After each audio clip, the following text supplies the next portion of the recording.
Hello and welcome to Deck Builders Hamilton, where we talk all things outdoor living. In this episode, we're talking about something that might not seem exciting at first, but matters a lot: safe deck railings for kids and pets.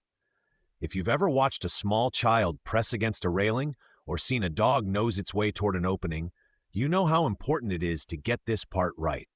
A good railing doesn't just look neat, it quietly does its job every single day, keeping people where they should be and stopping falls before they happen. Let's start with spacing. On most decks, the vertical pieces, often called balusters or pickets, need to be close enough together that a small child can't slip through or get stuck. That's why you'll often hear about a maximum gap size. It's not just a suggestion, it's there to keep little bodies from squeezing between the rails. When we build railings, we pay close attention to those gaps so they stay consistent and safe along the entire run. Next is height and strength. A railing that's too low or too weak doesn't do its job well. When adults stand near the edge of a deck, they tend to lean on the top rail.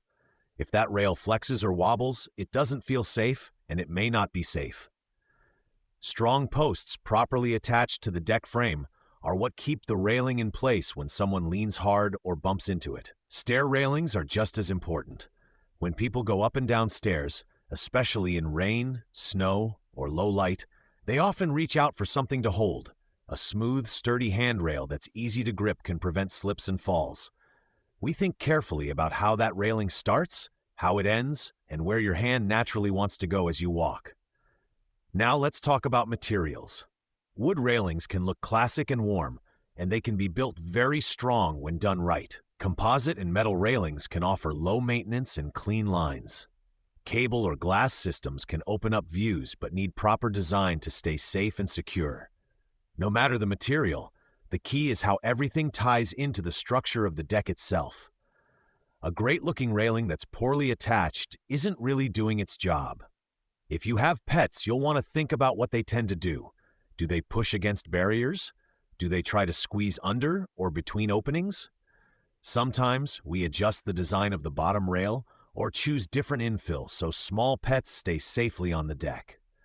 For families with older relatives, we might focus more on solid handrails and clear, well-marked stairs. At Tough Deck Builders Hamilton, we design railings around how you live, not just around a catalog picture. We look at the height of your deck, the layout of your stairs, and who will be using the space day to day. If you're planning a new deck or replacing old railings that don't feel solid anymore, we'd be happy to help you look at options. You can reach us at 513-895-9287 or visit toughdeckbuildershamilton.com to connect with our team. Thanks for listening to Deck Builders Hamilton. Strong, reliable railings may not be the flashiest part of your outdoor space, but they quietly protect what matters most every time someone steps outside.